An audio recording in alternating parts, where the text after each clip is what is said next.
Welcome to another episode of the Tech Marketing Podcast. Bill, we had you on last year's episode on the Masters of B2B. It was fantastic to meet you back then. We're now a year on. We're, as you've just described it, opening today's wonderful conference here in a very rainy and moist Florida. We've had a lot of disruptive weather, and I think that summarizes really what B2B has gone through over the last year. Like in your view, what's changed in B2B marketing over the last 12 months? Yes. So thank you for having me back. I appreciate it. I know you're not recording. I love together. So I say that unofficially. So I'm glad you're doing this. I think a couple of things have changed. And what I always try to reflect is the voice of the member. And what I've heard from some members is that closing a sale is 33% harder than it was, I'll say pre-pandemic. And especially here in the States, there was a lot of, I'll call it COVID money that kept the economy afloat.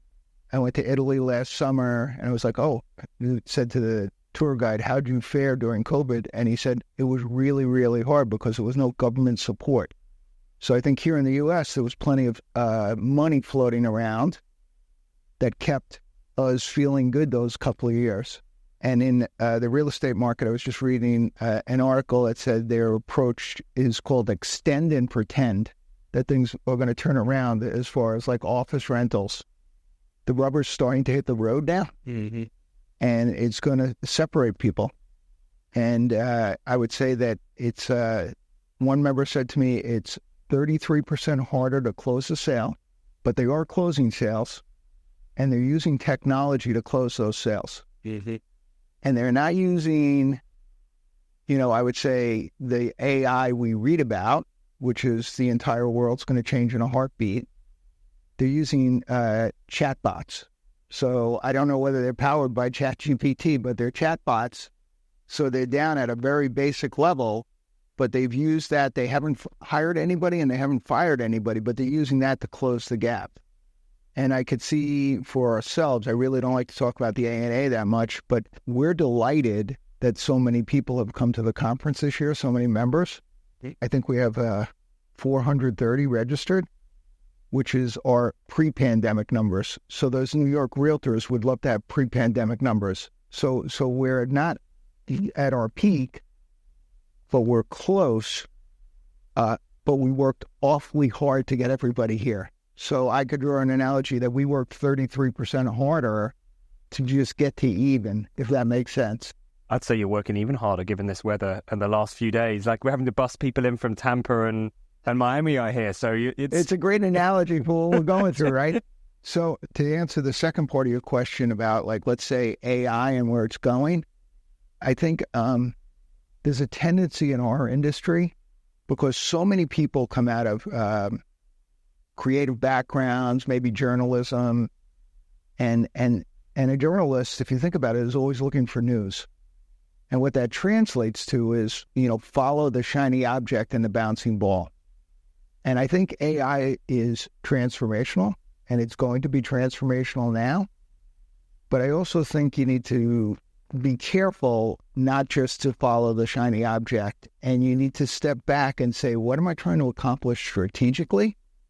And how am I going to drive business growth? And how can this new tool or tool sets help me drive that growth? So rather than saying, I just read this article, I'm going to write my new business plan with ChatGPT, I would step back and say, what is your business objective? What are you trying to accomplish? And then how can the technology empower that? Yeah. Having interviewed many CMOs on the podcast, many other marketing leaders, that's the one thing that's really stood out for me over the last year is that difficulty and challenge we're going through that's being disrupted so much by technology has made us go back and think about the fundamentals. So completely agree with you there, Bill. Like taking on a more positive spin for a moment, we've just heard from some fantastic thought leaders, some research that you've been performing over the last year on the different types of businesses and the different types of marketeer. Like which thought leader is most exciting you at this conference? I think what I always look for is differentiated value. So what is going to differentiate my conference, not that it's mine, it's a team thing, But what's going to differentiate our conference from other events, right? Because you have to pick and choose where you're going to spend your time. Well, almost more than where you're going to spend your money. You somehow, I mean, money's precious, but time is somehow more and more precious with each day. What I always look to is the clients who are up on the stage, because we represent the clients first, and I'm an ex-agency person, so all respect to the agencies and the consultants, but we represent the clients first. And so, for example, Kate Rogers was up there from GE Healthcare.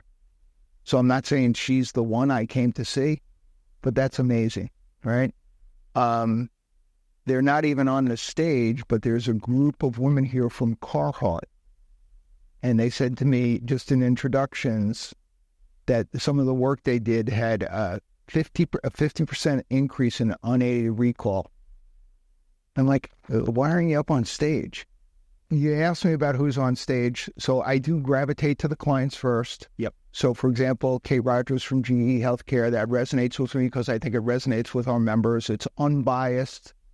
She has no business outcome she's trying to influence. She's just really here to share. I think what's interesting is who's in the audience, and I hope you've gotten a chance to network. So the folks from Carhartt, I can tell you that a few years ago, I was at an event, and everybody in our business gravitates to the top title and the top brand. Oh, the CMO from such and such is going to be on the stage. And I think agencies say, hey, we're in a considered sale, and it takes 18 months, and it's a group purchase. Yet when you come to the conference, let's meet the rock star. Yet I can tell you a few years ago, there were two gentlemen from, I think it was Sweden, and nobody knew who they were, and nobody had heard of their company. It was Novo Nordisk. Mm-hmm. And it was 5 years before Ozempic launched, right? 3 years ago, we had two women, I would say junior level, and that's probably maybe not fair. But I think most of the agencies who come to network probably wouldn't have even said hello to them because they weren't on the agenda. But they're at Home Depot, and they were coming here to learn because Home Depot had decided 2-3 years ago they were going to move big into B2B. And 6 months ago, that story hit Ad Age. But we had it 2 years early. So when you say who's the most one that I'm most interested in on the stage, I would say I would make sure if I was here to talk to the people in the audience, something you can't do virtually. I completely agree. I mean, we had the pleasure of, again, talking last year. I mean, you were one of the last guests I got to interview then, and we got to talk about how wonderful the 2023 conference is. I'm personally looking really forward to the 2024 conference, but one thing that really stuck with me is your passion about this and the clients. Like, how would you summarize your, what is it that gets you up in the morning about this? Like, what is it that excites you about everything that we do here at the ANA? I was a copywriter for 15 years, and I was a good copywriter. I'm embarrassed to tell you that I was a great account executive because I put on the suit and went to the dark side. But I am insatiably curious. Mm-hmm. So I meet people, and I'm instantly interested in who are they? Why are they here? So that's what gets me up. Like, my curiosity just goes on forever. And you meet such diverse people here. So I talked to a manufacturing company, I won't tell you who, and they had a channel marketing problem. And I was like, okay, I'll make a mental note of that. And then the first person up on the stage, I think it was Dave Edelman from Harvard, was like, well, this is what makes B2B more complex because it's channel marketing. And I'm going, wow, like I could not have planned this better. So I love people. I love advertising. I think it's fascinating. I love marketing. And this is a great place to be if you feel that way. Let's talk about one of your passions, which is creating great thought leadership content, something which I'm hoping this conference is an example of. Bill, how can you tell good thought leadership from bad thought leadership? ANA B2B just launched our first project this year. And when we started last summer, I asked the people who were working for me to research that very question, what makes great thought leadership? And they came back to me and they said, it's got to be provocative. It's got to challenge, the the status quo of thinking. I'm lucky enough to be friends with our CEO, Bob, and there's a couple other Bills at our company, Bill Tucker and Bill Duggan, and I talked to them about great thought leadership. And what Duggan said to me was, Bill, he was ex-agency too. It was like, thought leadership is unique to the A&A in this regard. You couldn't do this when you were at an agency. So he worked at Gray. He was an account person. I was a writer at Saatchi. You couldn't drive great thought leadership at those companies at that time. So it's a unique benefit of the A&A. And I think where we're uniquely capable of delivering it well is we're like Switzerland. We have no point of view. I don't know if you saw the work we presented today, but somebody said to me, we're not trying to put a man on the moon. We're trying to put a monkey in space. So we're tackling the problem that people don't even realize they have. Because before the man could land on the moon, you had to put the monkey into space. Mm-hmm. And I was like, well, other people are tackling this issue. And the same person, it was Mike Linton, said to me, yeah, but this issue is like a healthcare problem. A lot of people are going to come at the problem, and a lot of people are going to have unique perspectives. But the A&A does three things really well. We're unbiased. The second thing is that we bring people together. And the third thing is we have no investment in the outcome. Mm-hmm. So we just bring forward the story, and then it's up to you to decide they could resonate with you. So how would you break down the key components of a thought leadership strategy? A couple of years ago, we had the CMOs in the room. It wasn't my meeting. And the folks who were running the meeting just kind of said, hey, what's your most important KPI? And we got 200 different answers from 200 different people. Clearly, there was something there. You wouldn't end up with 200 different balance sheets. So the first step is there a problem? Then I would say the second step from my perspective, and I'm not an academic, was I wanted to validate the problem. Is what I think a problem really a problem? So we formed a steering council, and we're lucky enough that we have chief marketing officer from company XYZ, right? And these people came together, and we had a kickoff session in November, and they were passionate that this was a problem. So it was no longer Bill thought there was a problem. It was that 20 CMOs told me there was a problem.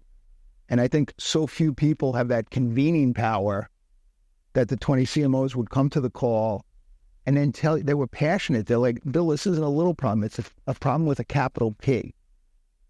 So then another benefit of the A&A is we have a service called Ask, which is a team of researchers or librarians.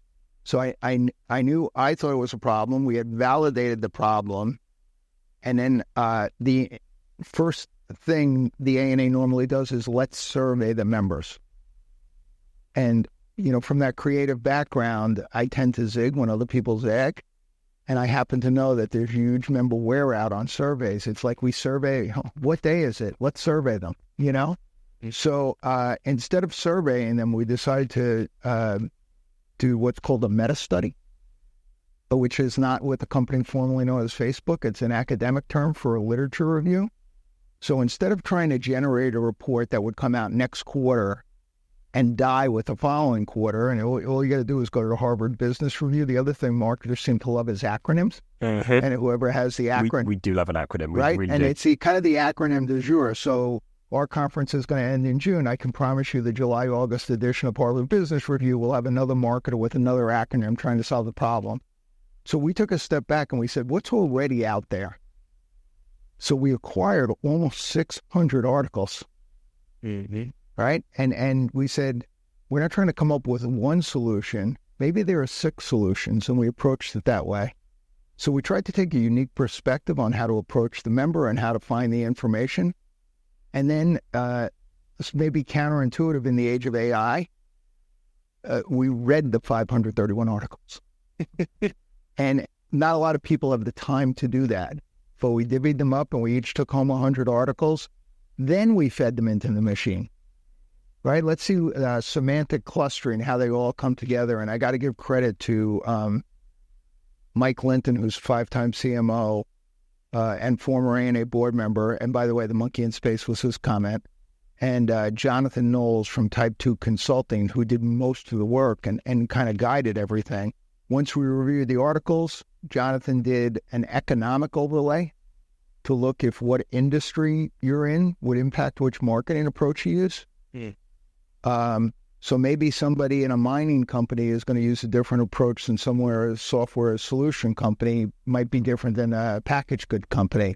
I mean, I think what stands out for me, there's a couple of things there that I'd love to dive into. Firstly, that piece of research was fantastic. I was genuinely surprised how I think the biggest cohort from the survey in the room was product marketing, which makes me very happy because that's the world I live in. But what I'm hearing there about, just if I take this as a meta study away from that particular piece of content you've created and talk about thought leadership as a overall, is you've got to start with a big problem, which was and actually when Jeff first mentioned, so I met Jeff at this conference last year, met him again about 6 months through the year, so back in February now, after we met at the conference, and he told me about this piece of research you were doing, and since then every single CMO or marketer that I've spoken to, you could just see this as an underlying problem. Like there are too many different ways that we talk about an MQL or what performance marketing actually means or what those metrics actually are. So we need those uber metrics that we can get behind. So from what I'm hearing, we need to start with a big problem, and then you need to do the legwork to study it. And sometimes there isn't just one solution. Absolutely. The one thing I'd add to that is, there's a big push on, at least in the U.S., around diversity. And I think it holds great promise. But as business people, sometimes people don't always do a good job of explaining why it's important. Yep. So I would just say this, just from my personal perspective as a business person, that innovation drives growth. And everybody's here to grow. Yep. So innovation drives growth, insight drives innovation, and diversity drives insight. So if you have 6 people in the room and they all look the same, talk the same, have the same set of experiences, you're going to get a bunch of heads nodding in the same direction, but you're not really going to uncover something new. Mm-hmm. Like you say, you've got to challenge the status quo, right? So we've got to keep pushing and saying, is this enough? Absolutely. The insight is driven by diversity. Mm-hmm. And that's one of the reasons you want to be diverse in your approach to things, because it's going to bring new thinking to the table, and that new thinking is going to propel you forward. Especially in B2B, it's challenging. For some reason, we're in a cohort where people are focused on the widget and its dimensions and how fast the wheel turns, when at the end, we're all human, right? So we know that B2B is the same, but different, if that makes sense. And Kim McNeil Downs, the other thing you see is a manufacturer might say, oh, well, we believe in, purpose. And they have a website where you can order nuts and bolts. But really, they're just trying to sell it to you for a penny less than a day earlier than the other person. And at the top, it might say, oh, we're going to donate 1% of sales to Girl Scout cookies. So that's kind of BS, right? It's not real purpose. It's like we would call it purpose washing. Mm-hmm. So what's really interesting with what Kim's doing, and she's going to speak about it tomorrow. If you get a chance, you should introduce yourself to her. So Deloitte, a couple of years ago, came to our stage and shared a case on diversity. And, if you've been around a while, you've kind of heard it all, right? It's really hard. And I've read someplace that you only have 5 spaces in your brain for new information. And in my brain, 3.5 are occupied because I got 3 kids, a dog, a mortgage. So you really only have a limited amount of space for the other person, even though you might, smile and pretend. So Deloitte cut through that. And I was like, almost crying. It was such a compelling case the way it was presented. And I just kind of made a mental note of it. I didn't know what to do with it. And then this year, I don't want to jinx them, but they're up for a big B2 award with their second story that they did around the WNBA. And it's like I said to Kim, and you asked me what motivates me. And this is my motivation to, not just am I curious, I want to learn. In U.S. real estate, they say buy the worst house on the best block. I don't know if you've ever heard that expression. So that's the way I look when I walk into a room. I want to be the dumbest guy in a room full of really smart people and listen to them and see what do they have to share? What can I learn from these folks? So a lot of people, they really want to tell you what, before you finish a sentence, they're thinking how they're going to impress you. And I'm almost like the exact opposite. I'm just thinking, what's the next question? What can I learn from you? How can I apply what you share? So I want to come back to something you mentioned a moment ago, which was around, you kind of talked about, as marketeers, we tend to look at how many tweets we've had or how many mentions, or, we get over-metriced. Like, what are the best ways to measure return on investment on thought leadership? Can I answer it in two parts? Of course you can. So I want to go back to what you said about metrics. So I don't want to call them vanity metrics, but they're a lot of times they're what we have as marketers: click, opens, views. That's what we have. It's not that they're really vanity metrics, but the CFO doesn't care, right? So when we approached the research we're doing, we weren't trying to create a new measurement. We were trying to understand the measurement that would resonate with the chief financial officer of a company, and then tie that back to marketing, if that makes sense. So now let me address the core question of, how do you measure great thought leadership? So when I started on this project, I had really never done thought leadership at the ANA before. So I said, well, let me go learn from the people who did. So I sat in annual planning, and I listened to, I'll go back to Bill Duggan again. And what I was surprised by that he talked about was press. I wasn't expecting that. I was expecting clicks, downloads, same metrics, right, that we were just talking about. And part of when you do the work is you've got to generate awareness that you've done the work. Otherwise, nobody knows, right? So the generating the awareness is something we're working to do with the work we're doing. We want to generate engagement. We don't think we have the solution. We want people to say, hey, we would like to be part of this study. Then we look at, I'll say, traditional ANA metrics, how many members downloaded it, how many used it. And I'll just tell you, like a last metric that I didn't consider. So a woman at the ANA named Jerusha Harvey helped us with this study, and she had done a landmark study for us last year called a capabilities study. And I read the capabilities study, and I said, if I'm that good, if I'm half that good, I'll be happy. So I was talking to a large recruiter, headhunter. I won't tell you who it was. Not that I was looking for a job, but I wanted them to be part of the study. And he mentioned to me in passing that he had a copy of this capability study, and he referred to it and used it. And I relayed that information to Jerusha.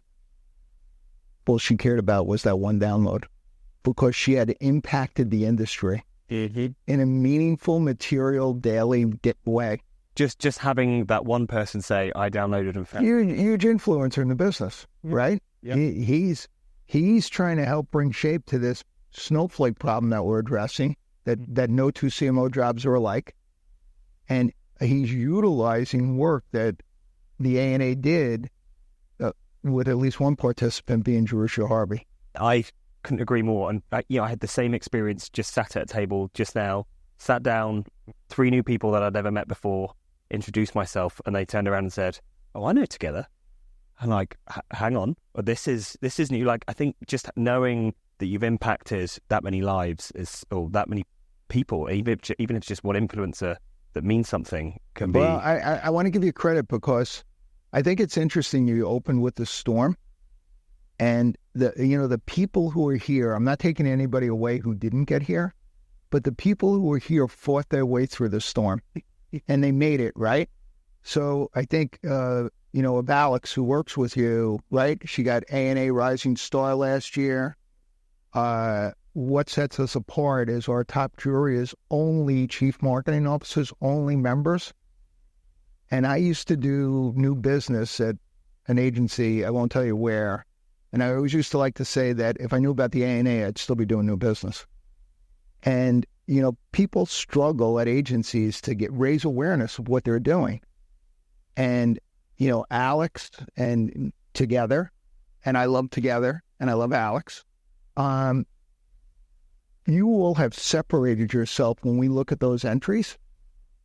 And the CMOs are in the room reading your best work, right? You could send 10,000 emails that they'll never read, they'll never open, and they're reading your best work.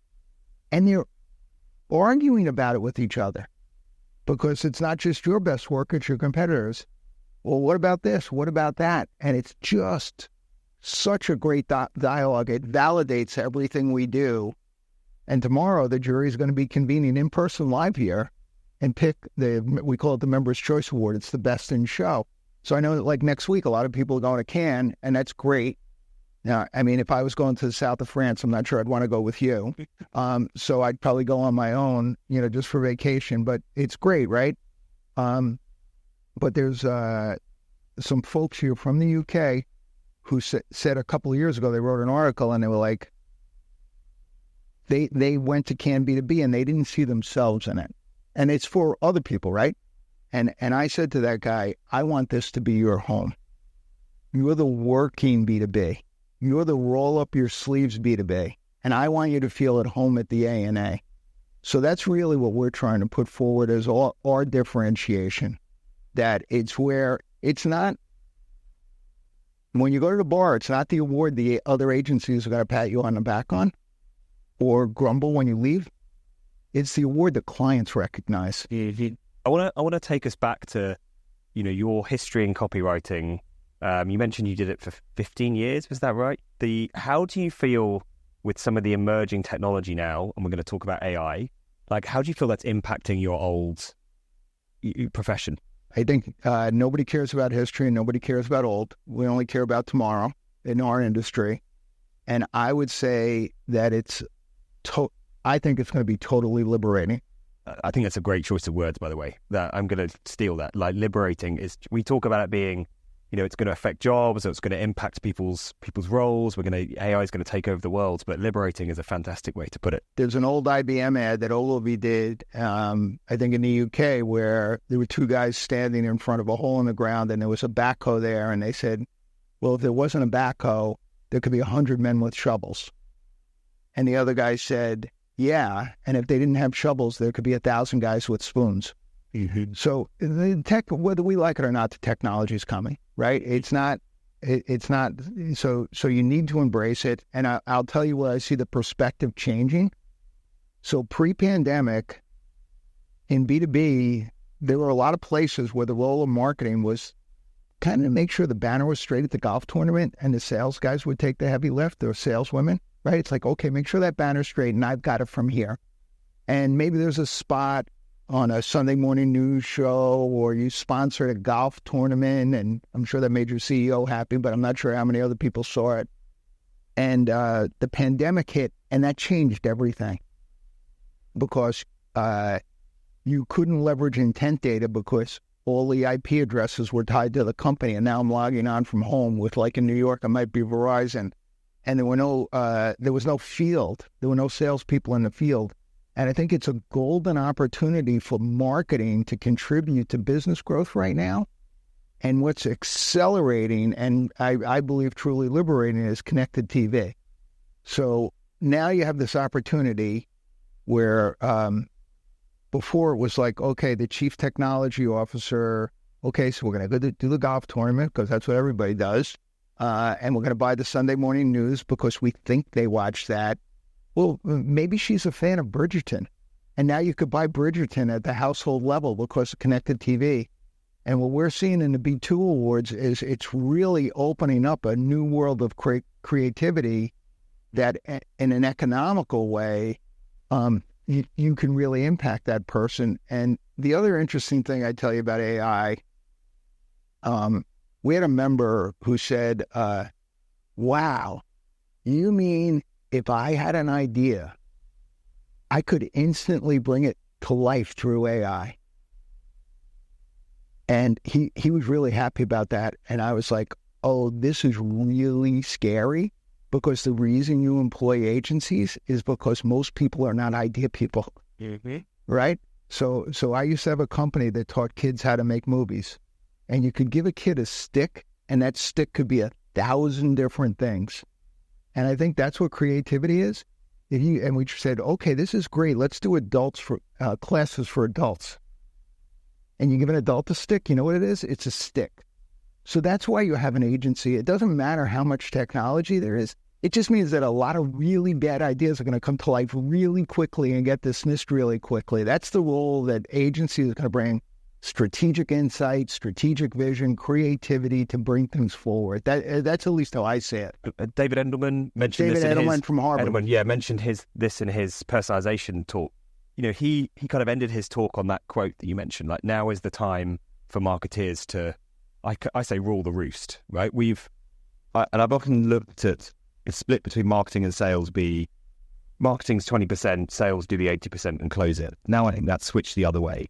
I think marketing have a much, much bigger role to play.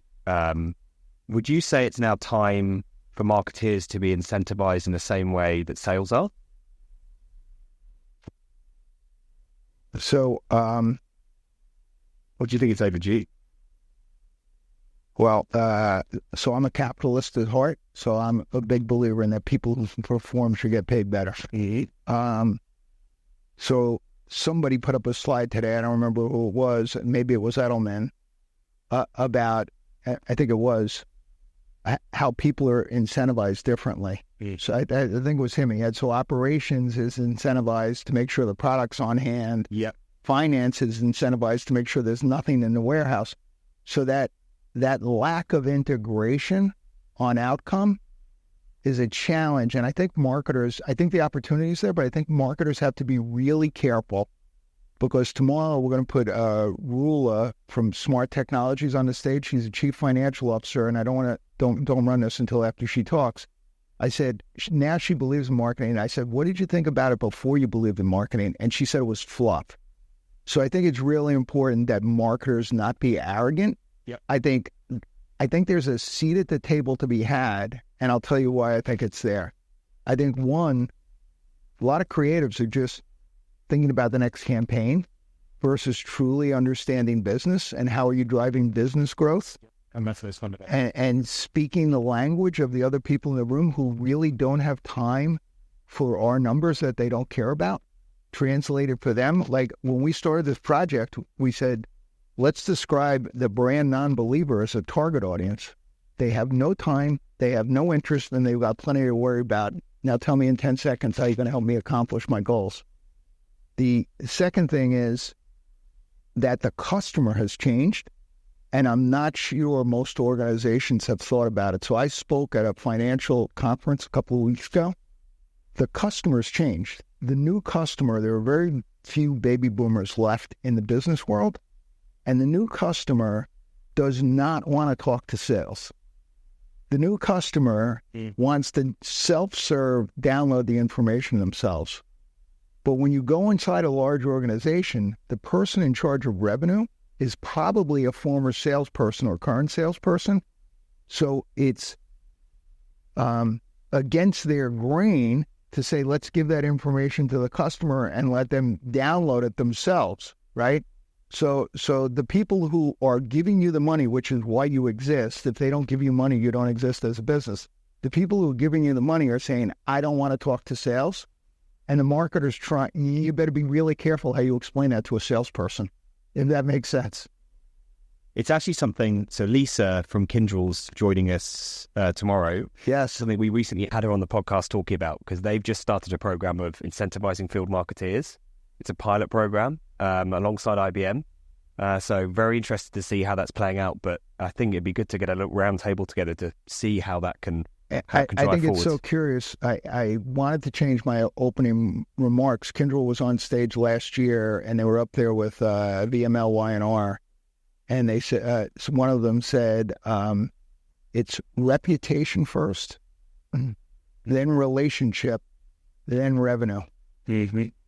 Well, most people want to jump to the third. Especially in today's climate. Right. And you need to invest the time in the relationships. So imagine that conference I told you about a few years ago. You're at the conference, and you're under pressure because you're paid to be at the conference, and you're supposed to come back with 30 leads. Mm-hmm. And if you don't come back with 30 leads, you're not coming to the conference next year. So because you're so worried about your short-term deliverable, you don't even notice those two guys from Novo Nordisk who are about to launch the biggest game changer in the healthcare industry called Ozempic. And you never met them because you were worried about your checklist. Mm-hmm. And I think that's a struggle that we tell our clients that it's a long sales cycle and there are 20 people involved, but then that's not the way the agencies behave. Mm-hmm. They're like, oh, we need to grow tomorrow. Well, why? What makes you so different? I think this comes down to the piece of research with Jonathan and Jonathan and Mike were presenting, and that imagery of the intersection between Wall Street and Madison Avenue like sits as the problem we have in our head. Like Wall Street has a lot to answer for and how much it's impacting how creatively we can think about our campaigns, because they just, we want to see that revenue first. I think it's a big problem at the moment. Well, I mean, you raise an interesting point, and I hope Mike listens to your podcast, because that image is not everywhere, even though he said it is. Like, we created that special for this. So sorry to you, Mike. What I'd say is that on Mike's show, before we recruited him, he interviewed a couple of Wall Streeters. And I watched the interviews, and it was really interesting, because one said, I'm here for the long haul. I'm here for 5 or 10 years. That's when I'm looking for my buyout. But the marketers don't behave that way because they don't understand Wall Street enough to understand the motivation. Okay. Yep. Right? They kind of put a label on them. Oh, they're just money. They're just here for the minute. And this guy was saying, no, I have a 5 or 10 year horizon. I need you to tell me the truth. And I'm happy to make a long bet. You just need to explain to me why. And then he had a second gentleman on who I think is like super highly respected out in Silicon Valley. And he was like, forget it, Mike. B2B is just about leads. It's not about branding. But I can tell you, I've worked for B2B companies as small startups. And here's the first thing they do. They borrow branding because they make sure what they put on their website is the biggest companies they work with. So those companies worked on branding, and really you're just stealing it or borrowing it. So you don't even realize you believe in branding, but you're borrowing it from somebody else versus growing your own brand. You just blow my mind a bit there, Bill. So one of my previous guests, a guy called Tony Conde from Zebra, or Zebra if I use my American correctly, he used to do marketing for Stephen Covey, right? 7 Habits of Highly Effective People fame. So he made me go back. Just speaking to him made me go back and reread it. And you've just made me realize that as marketeers, we need that bit of habit of seek first to understand and then be understood.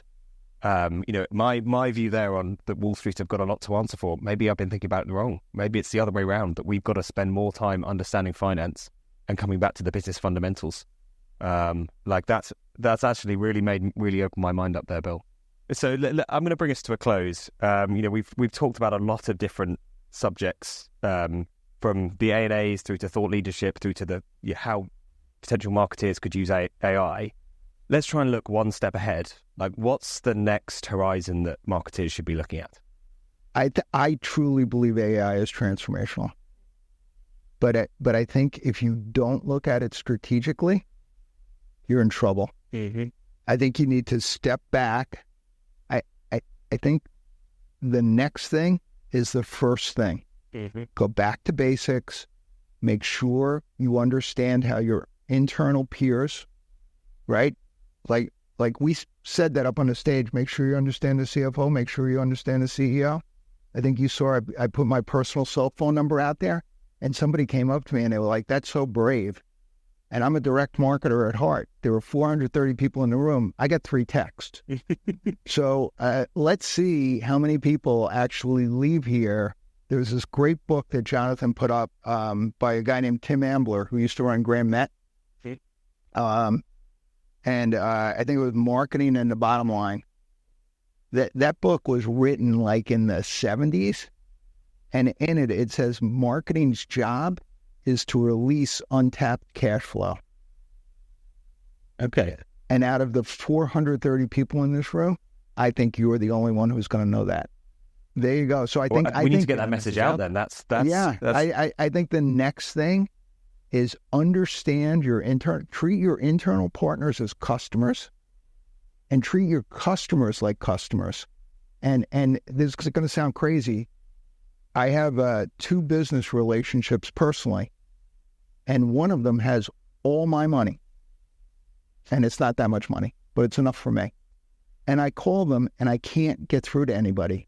And you listen to these endless recordings that I'm sure some consulting firm told them it was more effective than having someone actually answer the phone. Well, that's a load of crap. So I would say, like, this other one says, hey, Bill, you're 9th in line and we'll call you back in 18 minutes. Click. That's great. Mm-hmm. So it's how do you utilize the technology to deliver customer value, which is only going to drive your business revenue. And I'm probably going to add to that a little bit with my own view. And I think David had this up on stage earlier, but it's the same challenge we're seeing transforming our business, which is AI is great, but technology is only 20% of the story.